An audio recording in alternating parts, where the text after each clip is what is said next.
We haven't got any apologies received, but I guess we would record Councillor Seaton's if he can't get in. Okay? So, good morning, everyone. I would like to begin by welcoming those members of the public and press who are watching this live stream of this meeting via the Combined Authorities website. Due to the government guidance on social distancing, this meeting is being held remotely in accordance with the local authorities and the police and crime panels and flexibility local authority police and crime panel meetings England and Wales, regulations 2020. The software allows you to choose a name when you join the meeting, so if you don't want to be identified, please choose a pseudonym. A decision summary and minutes of the meeting will be produced in the usual way, and recording of the meeting will be available to view on the meeting page of the Combined Authorities website. To enable the meeting to run in an orderly manner, I would ask all members of the committee to keep their video cameras switched on for the duration of the meeting and keep their microphones muted, except when I invite them to speak. Officers will join us to introduce their reports in the usual way. Any members wishing to ask questions or make comments should indicate this by clicking and raising the hand function on the right-hand side of your screen. When I invite you to speak, please unmute your microphone, ask your question, and then mute again to allow the officer to respond. As with all new arrangements, especially those involving a new system, there's always a risk that we may run into technical problems, and I would ask you to be patient if we so do. If I was to lose connection to you, I did ask Councillor Seaton to take over, and as Councillor Seaton is not online, Councillor Avery will agreed to take over. I'd remind members and officers that all... Oh, you're in, mate, are you? I am here, Chairman, but I'm on mobile rather than online. Can't get on. Okay, are you still able to take the chair if we needed be? If necessary, I've got the paperwork in front of me. Okay. Thank you very much for that. Sorry we can't see you, but all I've got is a picture of your phone and Councillor Seaton written underneath it. Which is probably an improvement, Chris, but never mind. Let's move on, shall we? Well, you can't see me, Chairman. Well, that's what I said, it might be an improvement. Members,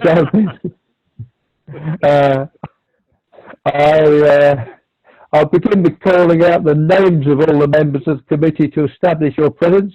Please confirm your presence. Councillor David Ambrose Smith. Yes, I'm here. Thank you, David. Councillor Mike Davey. Yes, I'm here, Chair. Liz Every. Present. John Lee. Morning, Chair, I'm here. Chris Seaton. Morning, Chair. Elaine Wilson. Morning, Chair. John Horwitz. I'm here. Okay. Would the Democratic Service Officer report any apologies for absence? Probably we just now covered that because there isn't any, yeah? Is that right, Tamara? Yeah, that's correct. Okay. Does any member wish to declare or disclose a pecuniary interest or non-statutory disclosable interest? Please click and raise your hand function on the right-hand side of your screen now if you wish to declare any interest. I'm looking, I can't see anybody. Chairman, I can't raise my hand because you won't see it, but can I declare an interest as my wife is an apprenticeship advisor for the College of West Anglia? Okay, we'll note that. Thanks for that. Okay. So we are now being asked to approve the minutes of the meeting of the 9th of March as a correct record. Can I ask any member who does not agree with the proposal to click raised hand function on the right hand side of your screen?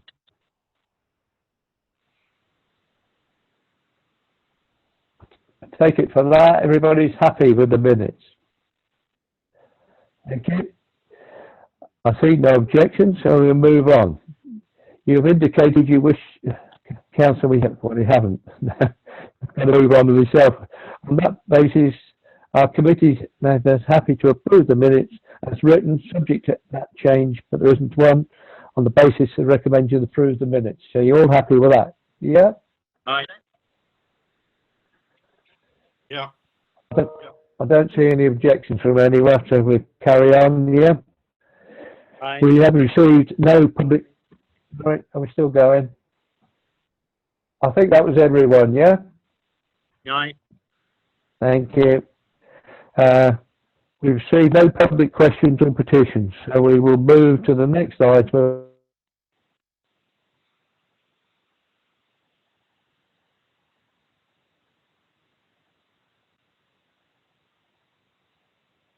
I think we've lost you. Yeah, I think you have. Comments on the agenda plan. Hello? Yeah, we lost you for a few moments. Okay. I think I moved to the agenda plan. Does anybody members of the committee got any comments on the agenda plan? Chair, sorry to Nope. interrupt. We've received questions from Overview and Scrutiny Committee. We have, yes. Okay. I think we agreed to take them at the appropriate place on the agenda, did we not? That's right, yes. Okay. Are members happy with that we take the questions at the appropriate item? Aye. See Yeah. no objections. Thank you very much. So we're back to any comments on the agenda plan. Has anybody raised your hand if you have? No, we have to have a meeting like this before. They'll be over quite quick, won't they? Right. Right. Appendix 1 and 2 to the report exempt from publication, as it contains information related.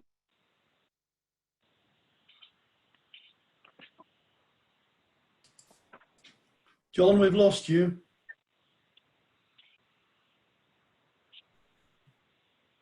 Have you gone, John, completely? Exempt papers. Are you back, John?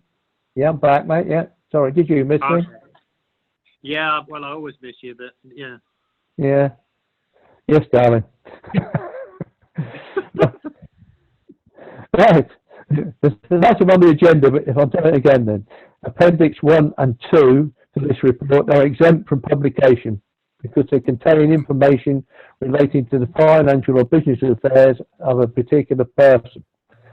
Does anybody wish to raise anything on those exempt papers? If you do, I'll have to move the item to the end of the agenda and so we can take it in private session.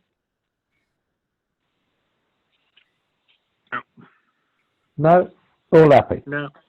Councillor Holditch, Yes. I think, I'm not sure, sorry to interrupt, for this item, there was I'm not sure you've got the latest version of your briefing, because there's a question from the Overview and Scrutiny Committee. I thought we'd hop forward a bit. Yeah. I'm not sure that you're reading off the latest version I sent to you. Sorry. I think maybe I am. I've got so many versions, it's not true. So, Part 2, 2.1, Chairman. 2.1? Yeah. Okay. It is on mine, anyway. Okay, Tim. When are we going to take that? So 2.1, so you should have a version of your chairman's brief with the questions and answers on from Overview and Scrutiny. Do you have that?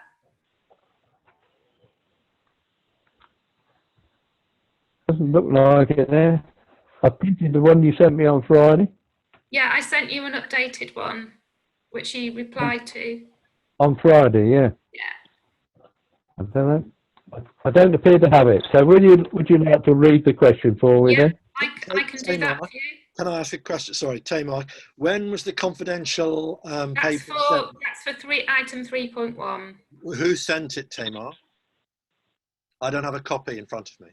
The confidential appendix? Yeah. I sent it to everybody When was that? Sorry. last week. Okay, I'll have a check. Thank you. It's got a lot of green writing on it. Yeah. Michelle, is it okay for me to read out the question and answer for item 2.1? Yeah, that's fine. Okay, so I'll read out the question from overview and scrutiny and then the answer. So the question was, is the premise of the fund still on target when the impact of social distancing is to have substantial and medium-term impact on the ability of training organisations to deliver any face-to-face training? Is there a review in place to consider how best to deliver training and skills through virtual and distance learning programmes over all areas if social distancing measures make standard training delivery more difficult? How nimble is the current strategy to the possible impact of longer term social distancing measures? And the response is the premise of the Innovation Fund is to facilitate activity that sits outside the normal funding model and methodology. COVID-19 has given the fund a more short-term immediacy to facilitate distance learning, which is the only option for the vast majority of adult learners in the coming months. The sector is seeking support for more disadvantaged learners who do not have easy access to the internet and who may require access to such items as Chromebooks or laptops. In terms of quality, all providers are working hard to give a virtual face-to-face support and indeed are working extra hours to maintain motivation and answer queries or remove difficulties. Some learners are able to facilitate their own learning similarly to an open university course. Others want a virtual classroom in which the lecturer teaches on their own and the students virtually participate. Cambridge Regional College, for example, believes the former is about 75% of their present provision and the latter is 25%. The vast majority of providers are offering distance learning only. The providers have impressively responded to the present circumstances in an expedient manner. We are working with the sector and its senior leaders to plan and prepare for adult learning provision in the summer months and in the autumn as the local labour market shifts. There you go. That's the response. Oh, I'm glad you got to read it out. It may be in fact I probably coordinated wrong. Where am I going now? 3.1. Yeah, so you're on item 2.1. So we haven't had the report yet. So it's to introduce the report author. Okay. Okie dokie. And that is Francis Lawyer. Would you like to introduce the report? It is. Francis? Thank you, Mr. Chair. We have a proposal in front of us where at the moment adult education budget is given to 12 grant providers and 5 independent training providers. What we're proposing is to add an extra budget line so that we can see about what innovations needed in order to do things differently outside of the normal funding model. What it is that we're trying to do is to make sure that that helps to meet our strategy and our proposals better. To look at items such as new qualifications, as we just heard, we better linked, say, with capital grants for COVID, looking about improving digital skills. And one of the things we tried to do is to set out really what innovation means. Particularly, I've gone and had a look at what's going on in other combined authority areas with no great description about what it is that is required for innovation.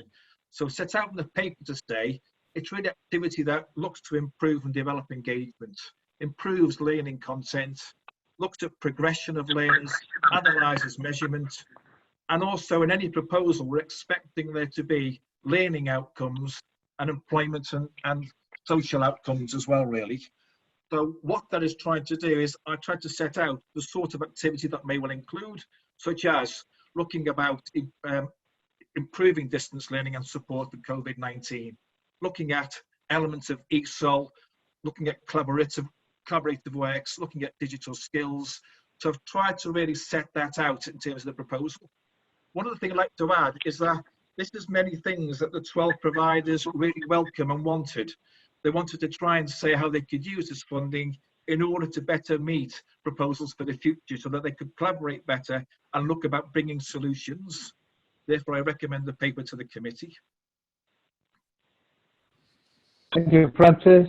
Members, Councillor Wilson. Yeah, I just wanted to ask, how would the combined authority, the skills people, go around deciding whether a proposal is a valid proposal, is innovative enough? Will you have a panel or just a group of people? Just Yes, we haven't put in the paper what the criteria would be. We'd have an expectation of proposals. We'd look to try and make sure, as I said, that match the strategic priorities and really match the ways in which we're moving forward. Clearly, the word innovation often imposes about saying, you know, we want things to come forward that we can't quite imagine at the moment. So we're looking to try and make sure, for me, as I've set out, that it's clear about how it improves engagement. It's clear about what learning content needs to be developed.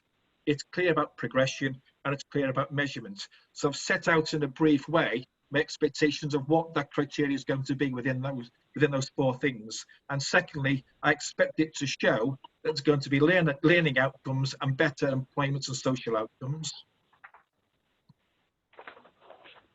Are you happy with that answer, Councillor Wilson? You need to turn off your mic. Yes, go ahead. I just wanted to ask, who will be making the final decision on whether a proposal is acceptable? Will there be a panel, or will it be just a chosen group of people? I just wanted to know who will be making those decisions, please. Yes, the panel would include members of my team, but also two independent panelists as well that we'd look to meet from outside of the sector. There are two people that we've used before for this from Sheffield, and another one really that we've used from Liverpool as well. Okay, Councillor Everett. Thank you, Chair. I just wanted to say that the question I was going to ask was almost completely answered by the scrutiny question 2.1, which we just heard, because that was what I was going to ask. However, I am concerned that we don't that we do retain some timelines here, because it was quite an ambitious programme, the original proposals being the first 6 months, and I wouldn't like to see that slip too far, because you're actually having to deal with things differently. So the answer to the scrutiny question, how will that be incorporated into the paper that we've got here? Because obviously it does sort of go into more detail about how things are going to be delivered. If I understand the nature of the question, clearly, in many respects, we were anticipating doing this paper really before COVID-19 came into perspective. And now that it has, we appreciate the immediacy and the concerns of that and the priority of what that's required. And that's why I put really in terms of the first 6 months to say that really is the priority. We need to be able to meet what's going on with COVID-19. So proposals, for example, about capital projects, the Innovation Fund helps to support the revenue of that and the meeting of it. And I put in a time frame of 6 months just to say that once that is taking place, we'll be looking about, say, what more projects there could be to assist AEB. You're right, 6 months was my time frame. It could be 9 months, 12 months, 18 months. I'm not quite sure what it's going to be. But clearly, I am highlighting that the fund will be utilised for COVID-19 in the first instance. I assume you will report back to committee when we meet again, yeah? Your progress. Yes. That's great. I was going to ask that. Thank you, Councillor Holders. Thank you. Okay. Okay, I don't have any other hands up. So are you happy to accept the recommendation? Councillor Niche. Yep, he hasn't got his blue hand up. You want to come in, John? Yes, sorry, I should have put my hand up slightly earlier. It was just a couple of questions, really. Obviously, the fund that's proposed, I just wondered how many learners they thought that it could support, sort of bearing in mind that in Huntingdonshire, we've actually looked at unemployment potentially increasing by 9,500 just in Huntingdonshire alone following COVID-19, and also looking at which types of I think you sort of semi-mentioned it, which types of projects might be given priority in this. But on the whole, I think it's a good paper, and obviously difficult trying to look ahead in the current situation. Thank you. Francis? If I'm to answer that honestly, frankly not sure about in terms of learning numbers. My expectation is that we're expecting to try and see if we can clearly improve engagement. So I'm looking for things like how it would assist areas of the Fens or East Cambridgeshire, what it would do about developing better engagement.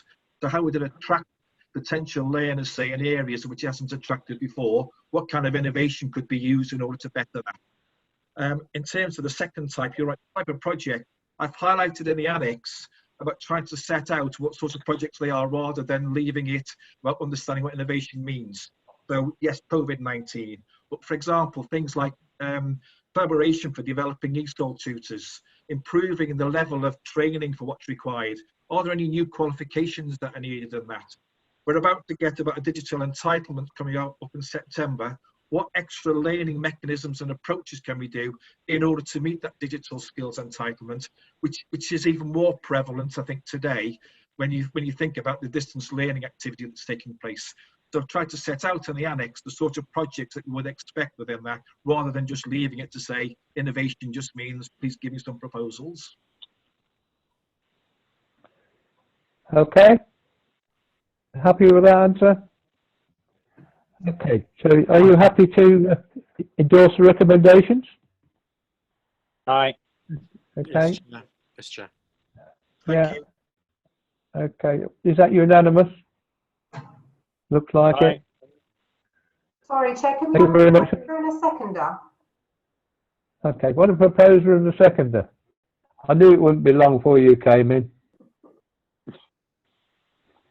I'll propose Yes. it, Chairman. Councillor Street and Councillor Wilson's the second, yeah? And you're all happy. Yeah. Nice to see such a happy bunch. Thank you, Francis. Thank you. Okay. Now, I reckon I'm now going to 3.2. Is that right, Taylor?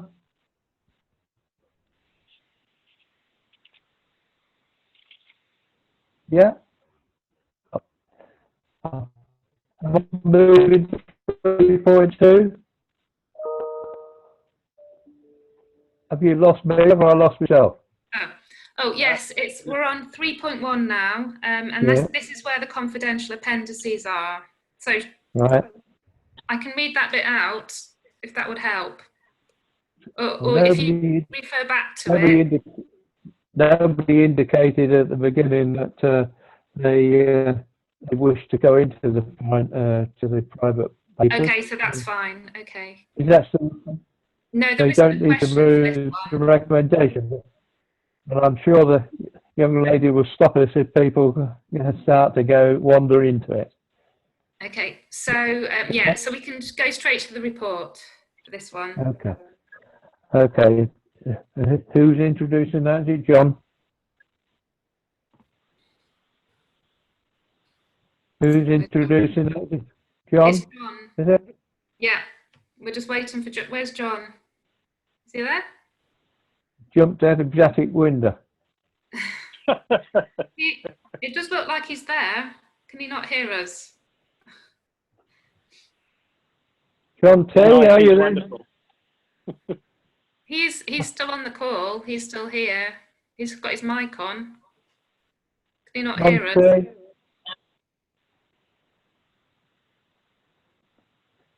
Hello, John.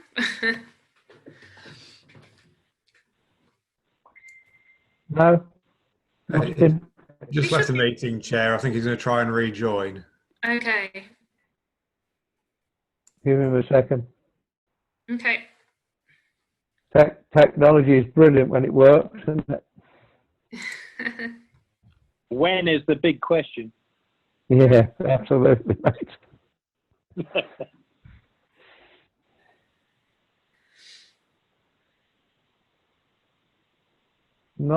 While we're waiting, Chair, have you got the question and the response for the 3.2? Probably not. If you I've got haven't, all the- would you like me to read it out? Because I've got it all here. Okay, yes, please. Okay. So sorry, Chair, just for the purposes of the meeting, are we now moving to 3.2 and we'll come back to 3.1 when John rejoins? I think that's probably the right way, don't you? Okay. Thank you, Chair. Gives you time to get back. Members happy to move to 3.2? Yes. Yes, Chair. Okay. Do you want me to read it out, Chair? Yes, please. We have received a question from the Overview and Scrutiny Committee in relation to this report. I will now read the question and response in full. The question: we note the project is on hold for 6 months due to school closure measures. What is being done over this 6-month period to ensure the project can restart after the pause in work? NEET learners are already the most difficult group to engage with in terms of training delivery. What assurances can be given that the participating students will remain engaged with the project and be guided into work in the current climate? What alternatives are in place to facilitate their continued engagement during a lockdown period? And the response is as follows. At the time of writing the report, it was unclear how the project would continue through the lockdown. However, we have now had confirmation that although the careers promotion and STEM promotion work streams are on hold, the work with the vulnerable learners, the pre-NEET group, continues through the school's bridge facility. The learners in this group are receiving daily input from the staff working on this project, with some of the learners attending school and all of the learners in contact virtually. To that end, the teachers are continuing to support all the students involved to ensure that they fully participate and engage. It is more important than ever during this period of lockdown that these vulnerable learners are fully supported. And then the report is, I think, being introduced by Kim Cook. Okay, Kim, are you there?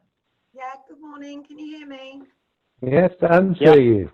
Okay, cool. Thank you very much. Thank you, Councillor Seaton. Thank you, Chair. Yeah, so the report was sort of carried over from January, where I sort of promised that I would come back and inform everybody to exactly what was happening with the careers aspiration pilot for the Hamptons Academy, and also to talk through the future funding arrangements. So, as you're aware, this project is a pilot. It was due to end at the end of the summer term, but due to COVID-19, we will be extending the pilot. As you've already heard through the question, work streams, careers promotion and STEM learning are on hold, but the NEET work that the school are doing through the Bridge Inclusion Unit continues. So within the report, you were asked really just to sort of give you confidence and give you reassurance that the work that has been done on this pilot will continue through the growth service, through the Skills Talent Apprenticeship Recruitment Hub and the Skills Brokerage Service that will be fully funded from the 1st of August.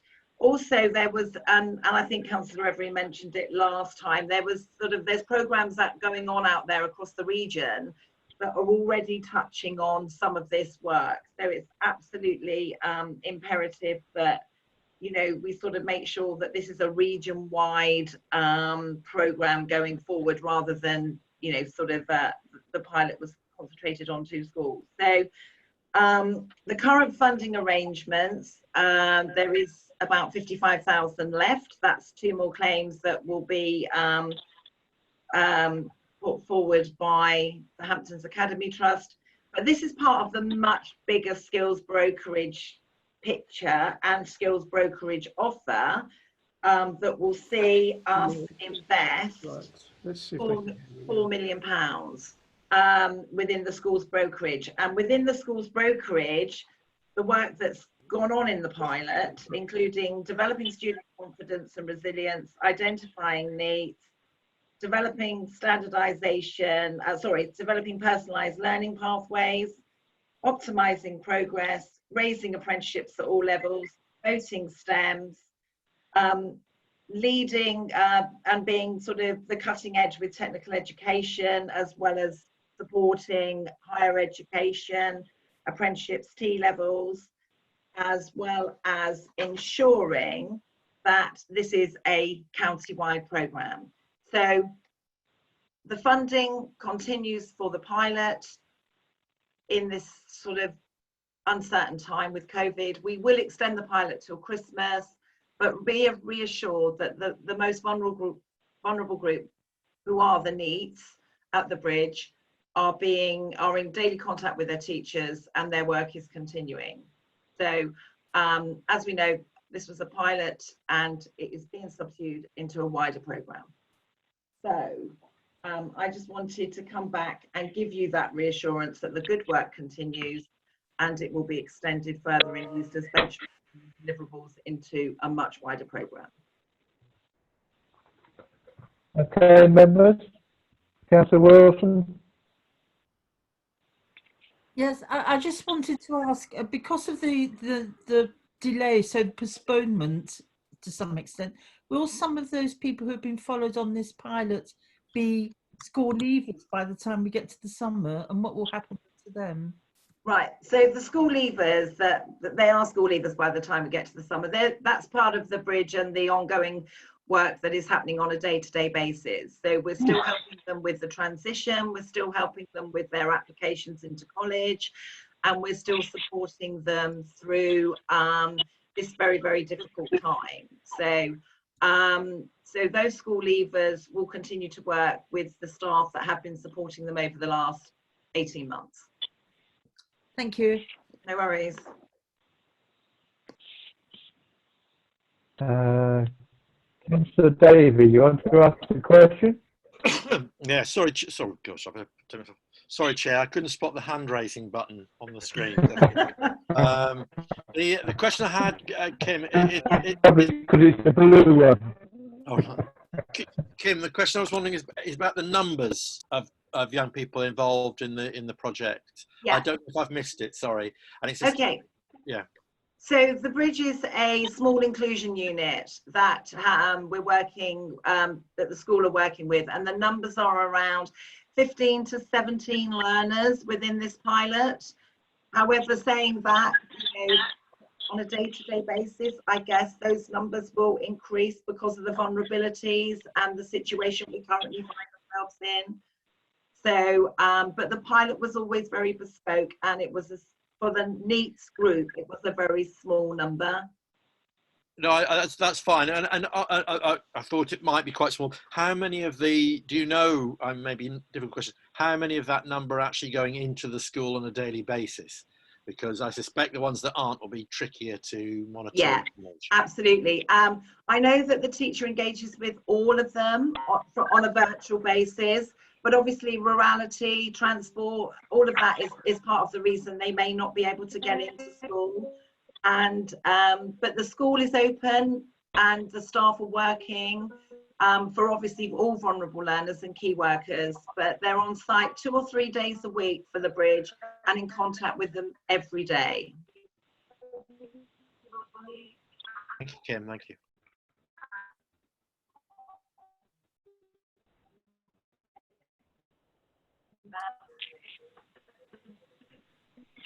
Have we lost you, Chair? Looks like he's fallen asleep, but I don't think. Hello, Kim. Hi. Oh, sorry, I'll butt Don't in. worry. I'm looking at 3.1. Yes. Where it says project outputs and outcomes. Sorry,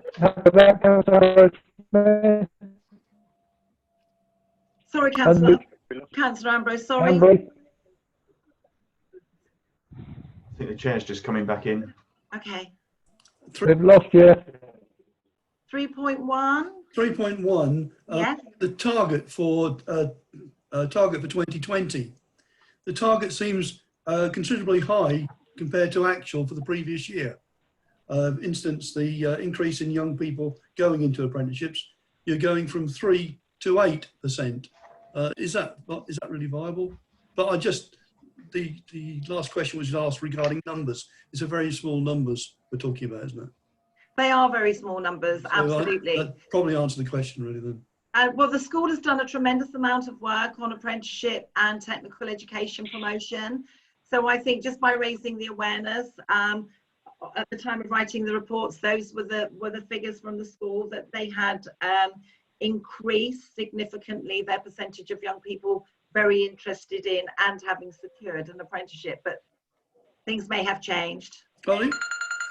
Incredible, well done, thank you. No worries. Okay, Councillor John Nish? John? Yeah, No? sorry. Okay, yeah. I've just found the raise hand one. It took me a little while myself. I kept doing that, thinking I'm raising my hand. I can see you doing that. My apologies. I had to go into all sorts of different things to find it. Anyway, Oh, bless. Found. It's the confusion between Zoom and Teams and Yeah. the other ones that are coming across. Absolutely. Absolutely. Mine's just a gentle question, really. I mean, I'm going to guess some of it could be down to where we are now, but really, I suppose it's a question of what changes to the approach do you think you're going to make to ensure targets are met with the apprentices, HE, and the NEETs ones, because they're all slightly below target. It's just really, and the last one, you did mention that it was going to go county-wide, or looking at county-wide, and I just wonder how you thought it might benefit and or how you can see it progressing in the future to go county-wide. Yeah, I think what it does is it gives us an opportunity to work through the county-wide skills brokerage and the lessons we've learned on this pilot will inform the deliverables and milestones that we'll work to through that skills brokerage. I do think that actually my concern slightly sits outside of, you know, the vulnerable people we're aware of in the pilot. That's absolutely fantastic. We're doing amazing work, but COVID-19 will throw up a lot more vulnerable people, and students that we felt may never have been vulnerable before will be vulnerable now.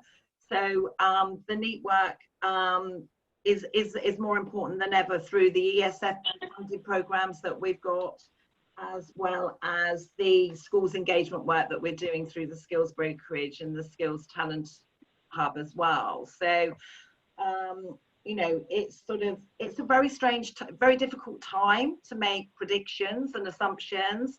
But I think what I've seen from schools and colleges through this lockdown is how successfully they have been able to engage, albeit virtually or through distance learning or blended learning, with their students during this time. Jim, if I could ask you a question. Yes. When we set this up, part of the success of it was kind of a bit to work with local businesses. Have they got the businesses involved? Yes. Yeah. So obviously part of this program as well through the skills brokerage is engaging with local businesses, as well as the careers and enterprise contract, which sees enterprise advisors going into schools and raising the profile of local businesses. So the answer to that, long-winded, is yes. Okay, thank you for that. John T, you have your hand up? Yes. I think he's gone back to sleep. Oh, No, can you hear me now? Yes. Oh, thank goodness for that. Yes, I just wanted to interrupt. Sorry, can we remove the recommendations on that one on 3.2 before we move back to 3.1? I was going to make a point on 3.2. Oh, I'm sorry, I'm sorry. Yeah. So just a bit previous on that one. Yeah, mate. Yeah, I just wanted to add a little bit more detail around the rollout into the full wider county. The procurement that we've currently got going on for the skills brokerage, which will go for another 3 years from August going forward, actually has provision in it for 100k per annum for this pilot to go forward for 3 years. So we really are funding the pilot at its original level per year for another 3 years. The pilot was originally going to end in 2021. So in fact, the pilot will go on for another year or two. And within the procurement, we have recently relaunched the procurement in order to ask the bidders to explain in their responses specifically how they're going to take account of a post-COVID pandemic environment when they are proposing to take this pilot forward. So the procurement will take cognizance of a post-COVID environment. Thanks for that, Councillor Edry. Thank you, Chair. Could you just clarify how that supports the rollout to the rest of the county? Because at the moment you've just spoken about how the pilot can continue, where actually we're looking, because that's going on for 3 years. Does that mean that nothing will roll out for 3 years, or is there an integrated programme that's going to occur? I'm sorry, I didn't quite get that, John. If you could just clarify. Yeah. So I think that the first thing we've sort of got to take cognizance of is that this original pilot went alongside but wasn't really integrated with what was going on in Cambridge in terms of the skills service or in Peterborough. Under the new skills brokerage, which is county-wide, we've got lots of people going into schools, in all schools, and we've got lots and lots of people talking to businesses as well. So we're adding the resources that were originally just in these 2 schools to a much bigger resource, and then integrating the whole lot across all of the schools. So effectively, all schools will get something that looks like this pilot. That's excellent. Thank you very much, John. Okay, you've still got your hand up. Are you satisfied with that, Councillor Edry? Yes, I am. Thank you. All right. I don't have anybody else wishing to speak. This is an update paper. Are you happy to approve it? Do you need a proposer and a seconder, please, before anybody comes in? Happy Do to you want me propose, to Chair. go, sorry, do you want me to go back through the sort of recommendations that we had in the paper and to note and yeah? Well, I think members have read the paper, so I'm asking them to note the paper. And I've had a proposer. Do I have a seconder? Will you put the hand up? Right, that's 2. All happy? Aye. Right, okay. Okay, you're happy with that? So shall we go back to 3-1 then? Okay, back to 3-1. Thank you, Chair. And that's 30 years, John. yeah, thank you very much, Chair. So the committee, when we met several meetings ago, were very keen for officers to explore the current 4.9% of top slice that we take from our £11.5 million budget. Can everyone hear me? Yeah. Yes. Oh. Yes. Can Yeah. you hear me? Yeah. Yeah. Yes. Right. So yes. So we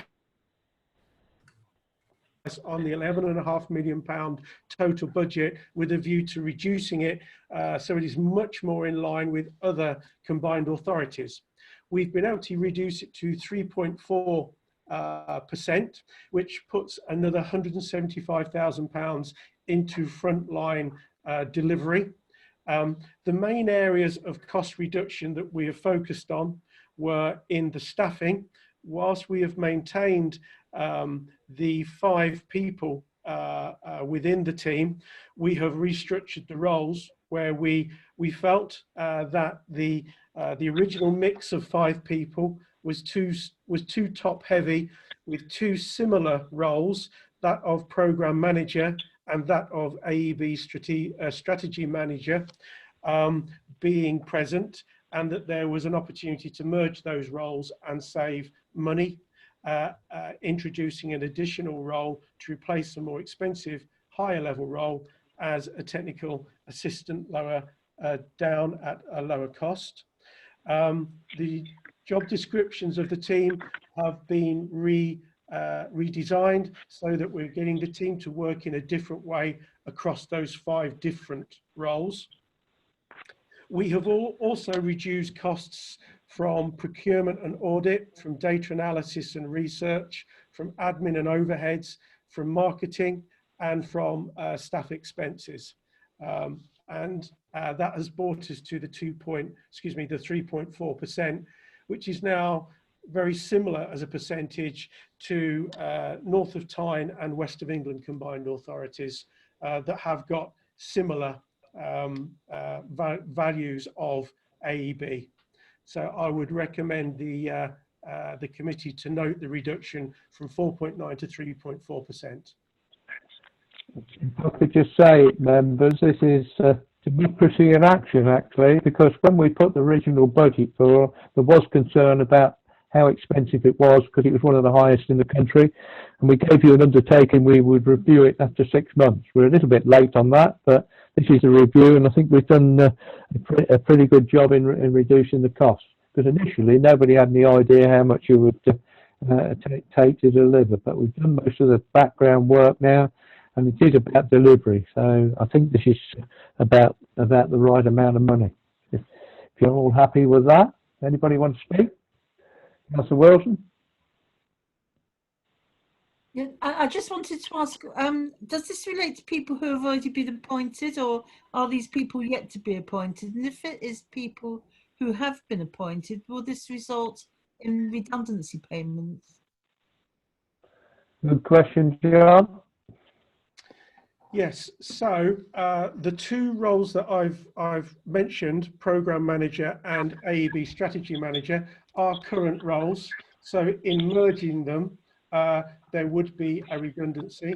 There is a staff consultation currently being launched that is a wider staff consultation across business and skills, because there are other restructuring elements across the directorate. So yes, there would be redundancy, that there could potentially be redundancy costs, yes, but we will not know that until the process of consultation and the competition for the new single role has been undertaken and completed. Okay. You still got your hand up, Councillor Wilson. Did you want to come back? No? Okay. Are you happy to approve the report? John, Councillor Chair. Yes, Chair. Joe? Yes. Sorry, Chair. I'm just going to ask the 170k that John's referred to. Will presumably, how will that be allocated, John, back within AEB? I'm a bit slow on my unmuting.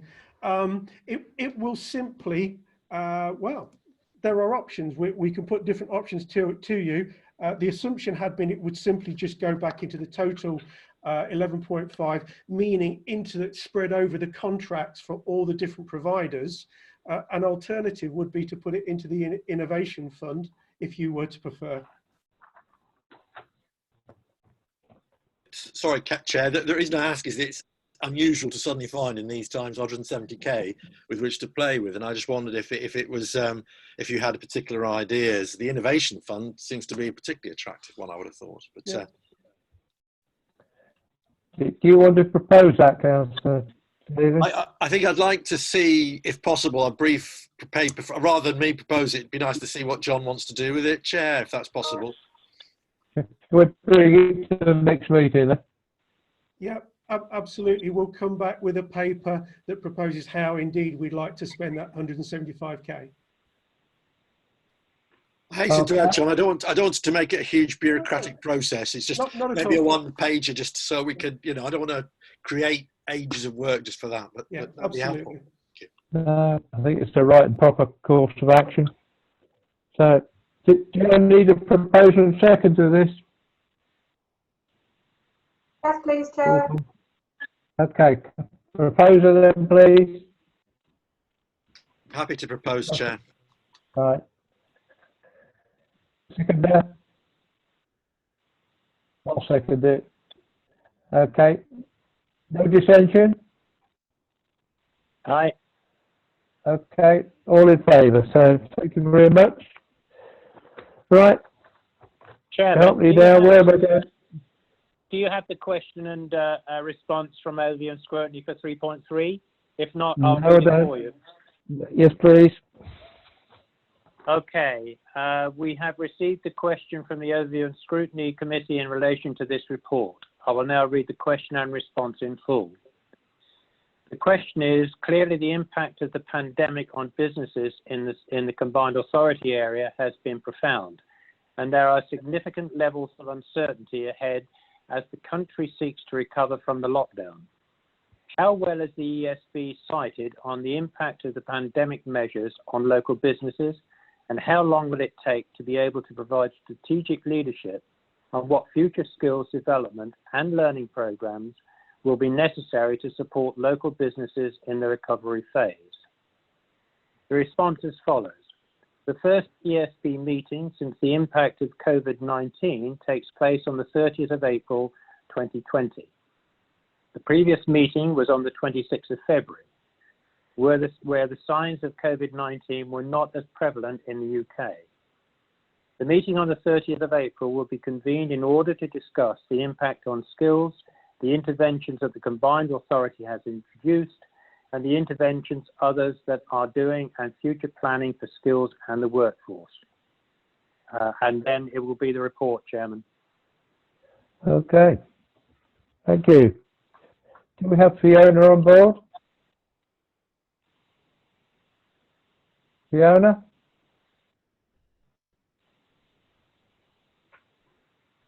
Have you lost me or have we lost Fiona? I need to let Fiona in. Yeah, she's just coming in now. Okay. She needs to unmute herself. Okay. Fiona, all yours. Yes, hello. Thank you, Chair. Let me just get the paper up.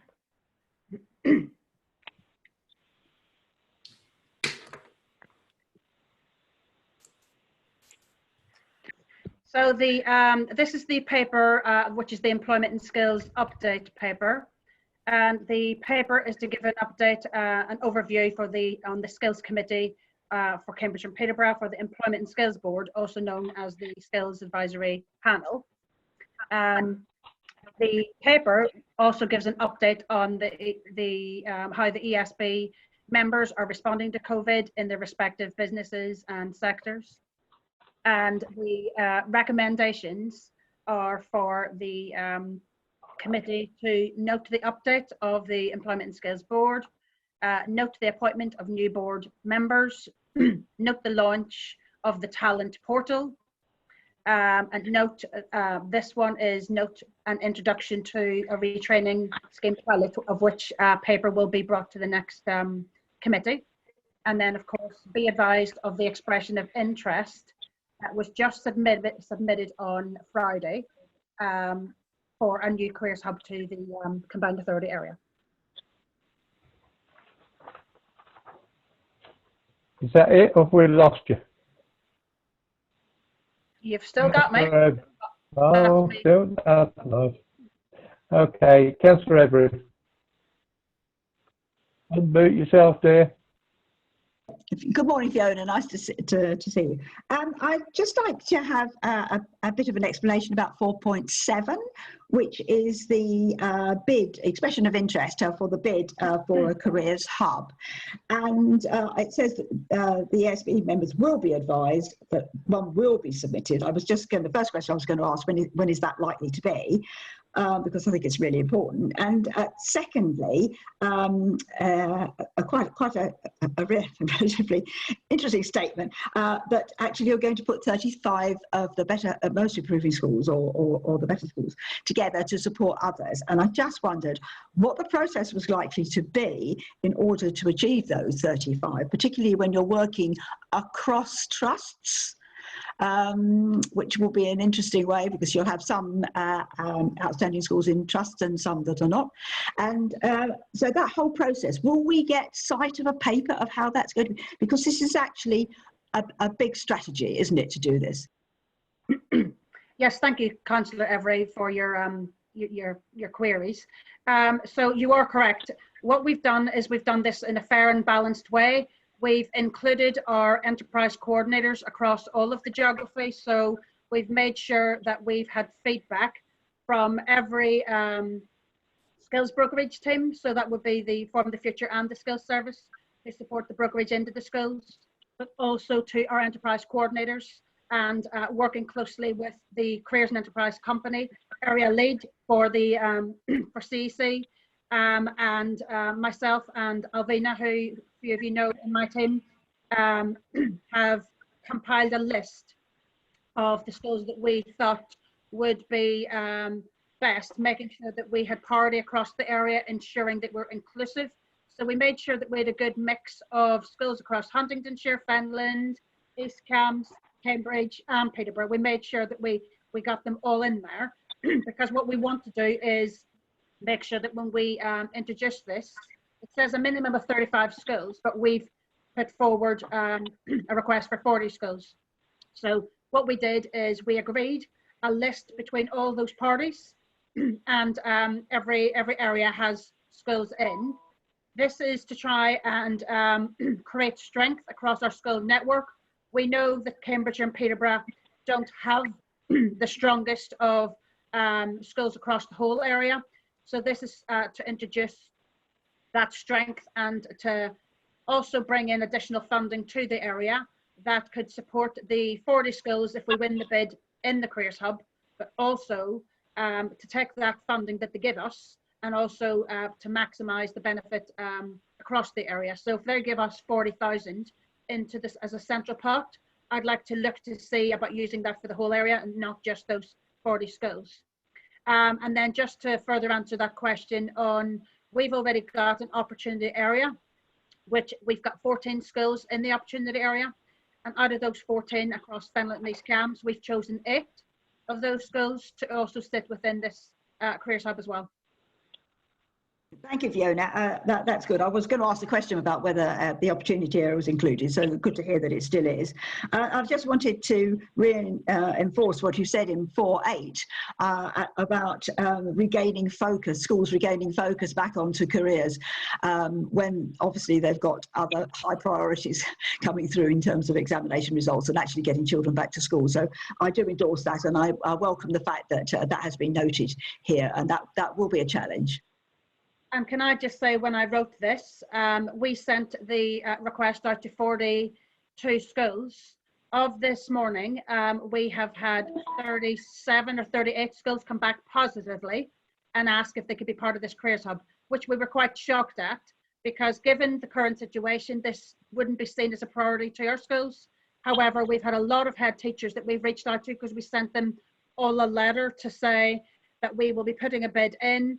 Can I just also note that the Careers and Enterprise Company haven't given us very much time to do this. They sent this out, I think, at the start of March, and given us a couple of weeks turnaround to speak to our schools. And of course, with the present moment, with it being virtual, we thought it would be a lot more difficult to try and get the schools to express their interest. However, we've had the schools clambering over us to be part of this.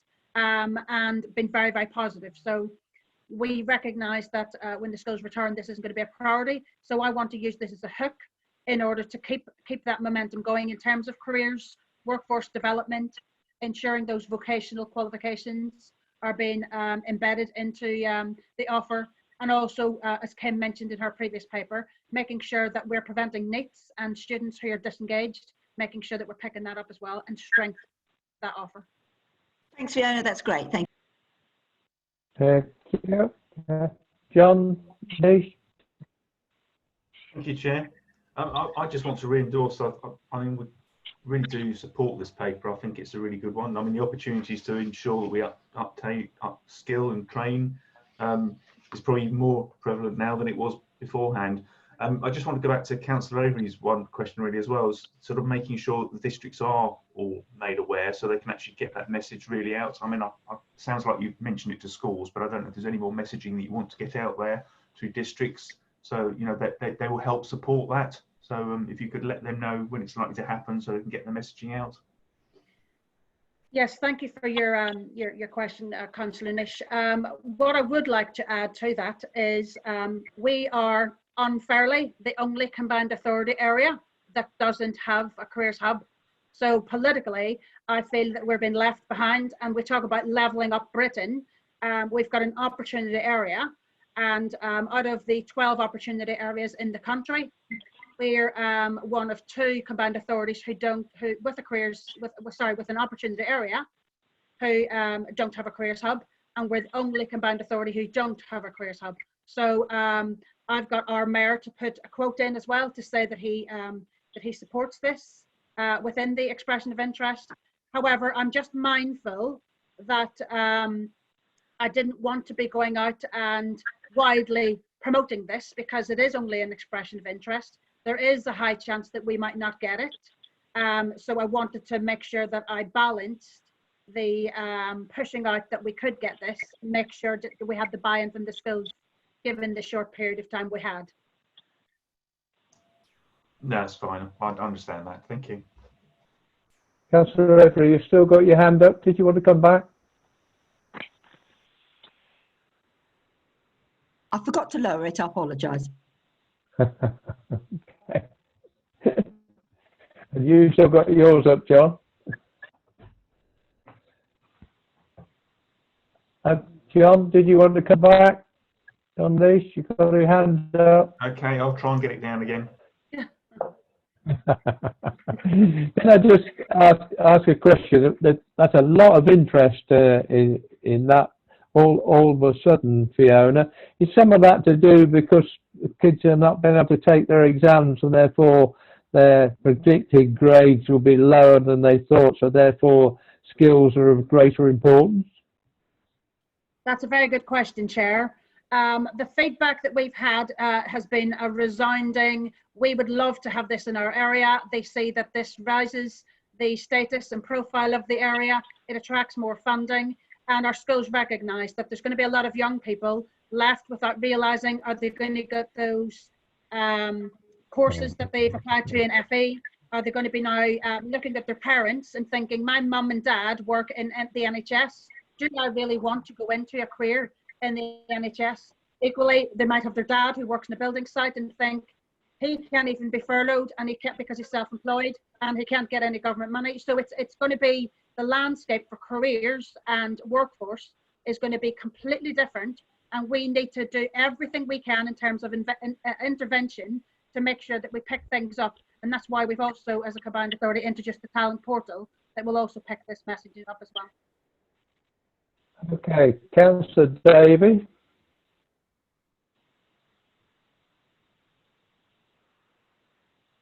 Councillor Davey.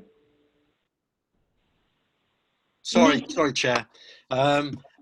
Like John, also welcome the paper, but it's in a way linked to that. It's about the information you're collating in feedback to the board that's taking place on the 30th of April. How are you getting the information in about businesses and how businesses are taking up and how businesses are responding? How is the CA going to pick that up? Because I'm not sure the links are quite as strong as maybe they could be at the minute, particularly bearing in mind that the authorities responsible for getting money out to the businesses are, of course, the local individual authorities across the county. So it's just about questioning, I suppose, about what do you need from us? So to try and be helpful, what would you like from us in advance of the meeting on the 30th of April? And then how can we assist in that process? And are we able to get sight of that beyond just the board that's meeting on the 30th of April? Thank you, Fiona. Yes, thank you, Councillor Davey. What we do have is we have what's called the Business Advisory Panel, which is the group that responds into the business board. I also sit on that and the skills representative for the business and skills team. So we've got the Chamber, the FSB, CBI, NFU, all those different networks that sit on that, and they will be pushing those messages out on our behalf.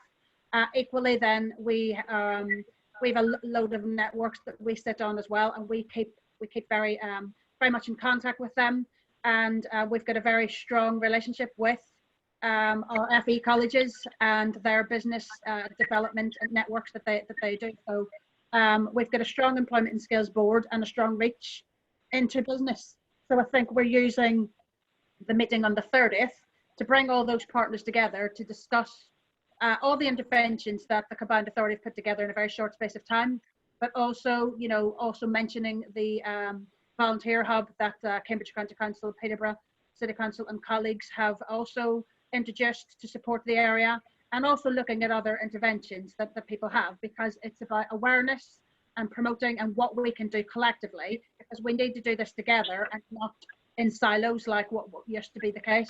So we're seeing a very strong coming together of different people. So it's just making sure that we have that business voice. But also to answer your question, what you could do is promote the interventions the combined authority have introduced in terms of, I know that John will probably say that he doesn't want us to promote the small grants scheme too widely because it's been very popular. John can come in on that, John Tehill. But the talent portal, I'd very much welcome. We launched that last Thursday, which is mentioned in this paper, to respond to those critical sectors that need to keep the economy going. You know, there's manufacturing that needs to keep going because they're responding to the ventilator crisis. There is retail and lorry drivers and the health and care sector. And of course, after this call, I was on LinkedIn, and I'm after this call later this afternoon, there's an apprentice winner, Lee McQuinn, who has a company that has returning health and care workers returning back to the sector that they've got a database of that they want to connect in with the talent portal. So again, they want to reach into all of our local authorities. So my plea would be to you guys, when I come off that call today from them, they want to be able to help all of our local authorities with those community care workers, those domiciliary people, because they've got a bank of those people, and I'm going to explore what people they've got for this area. So that would be one of the pleas. I suppose the question is, Fiona, who are you talking to? And are we feeding you the information you require to make sure this is effective? Because as you say, this is a combined approach across all authorities, be they from the health sector or local government. And it's just to make sure that that communication between the combined authority and the individual local authorities is as strong as it needs to be for this. So I just want to check where you're getting the local intelligence from, in addition to the business sector. And it's just about making sure all the things are linked up and hooked up together. And again, odd enough, going back to the question that was posed by the Overview and Scrutiny Board, I'm still not sure I'm hearing that that's actually in place. It probably is, but it'd be great to have reassurance, and also very good to get some feedback about what you expect from us as local authorities. Thank you. John T, do you want to answer that? John T? Yes, thank you, Chair. If I may, thank you, Councillor Davey, for that. This intelligence gathering does, of course, go on within the disciplines, for instance, skills and skills brokerage, but it's also mainly actually going on through the economic recovery subgroup that I chair, that actually has all the economic development and skills people on from all of the local authorities. Through that, we are putting together really quite a comprehensive and very, very coordinated piece of work between the combined authority, the county and the local authorities. And that includes a whole range of refreshed pieces of work. An economic survey, which started today, and we'll give a first report on the by the end of May.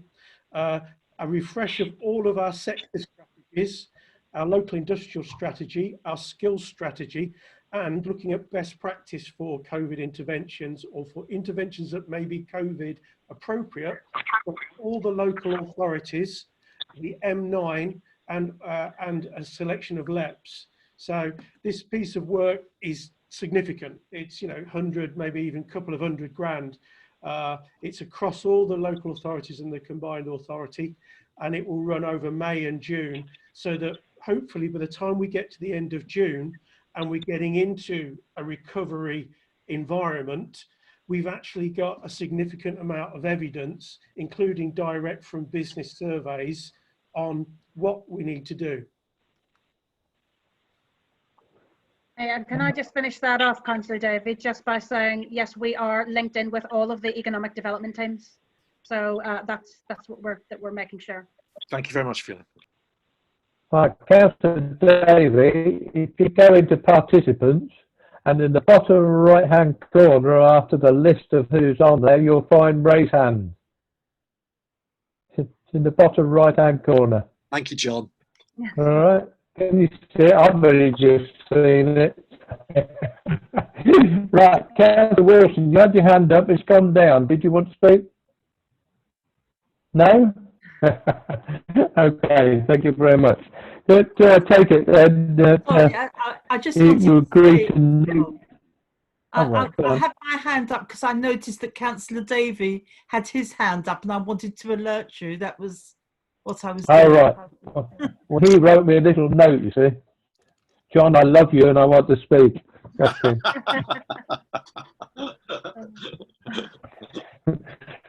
Right, okay.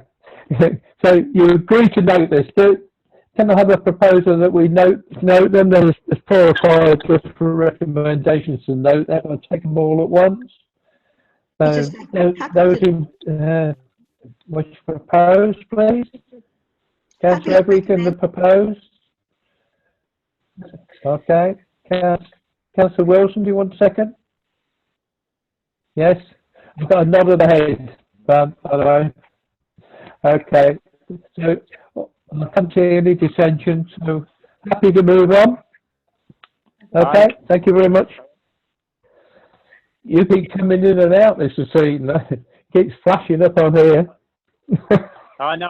I like flashing at you, Chairman. Oh dear, oh dear. You'll have me all excited in a minute. Okay, I'm going to go to 3-3, I take it. And we introduce a new person, Vanessa Ainsworth, is it? Yeah, good morning, committee. Good morning, Vanessa. Floor is yours. Okay, right, morning. But normal budget and performance report update from me this time around. As you will note, the figures that we are presenting are from the February accounts, so we are slightly out of date due to the timings for this committee meeting. Very similar to the report that I produced the previous committee, in that we are showing you an estimated underspend or overspend where applicable, and what we are planning to do with the funding or lack of thereafter. Hopefully it's very self-explanatory. All the details are in there. Should you have any questions, please just let me know.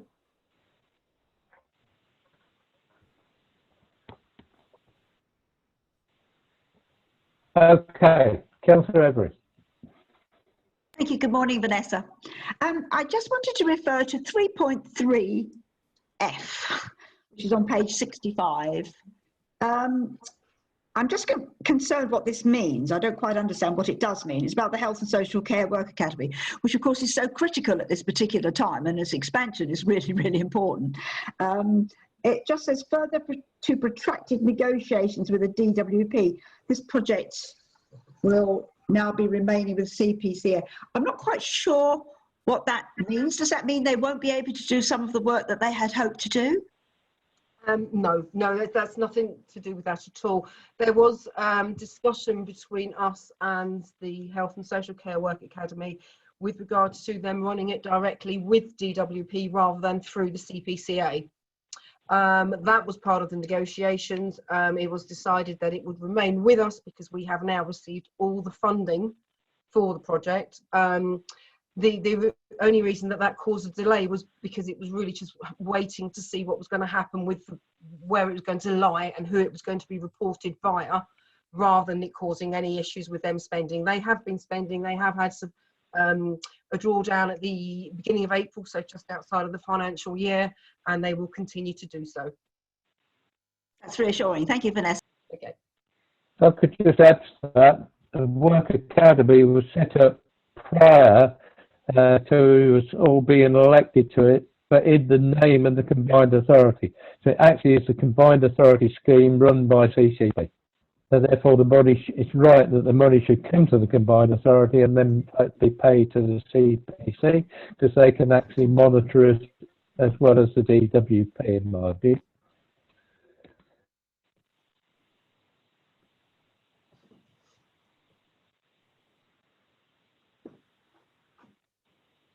Angel.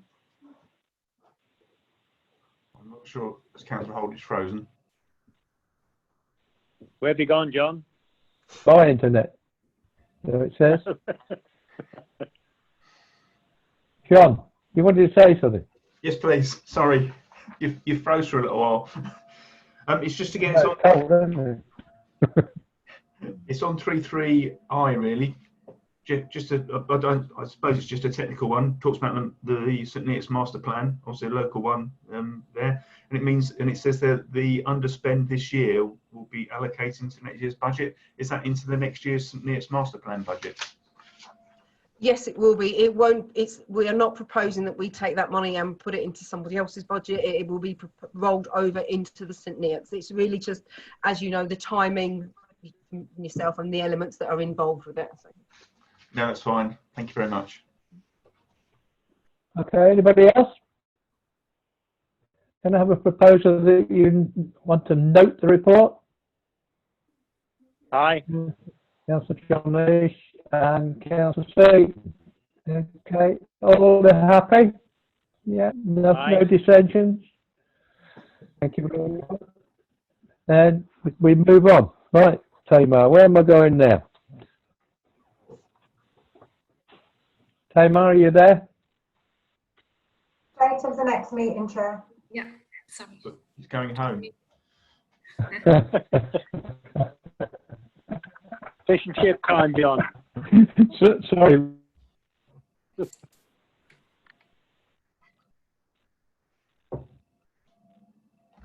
Hello? Are you there, John?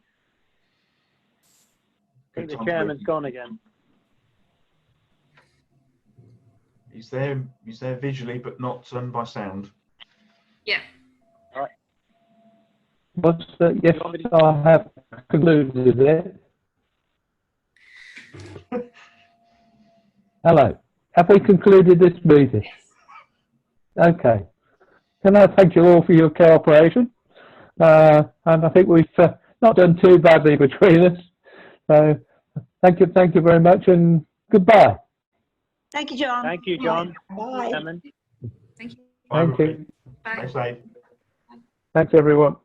Thank you. Bye-bye. Bye. Bye.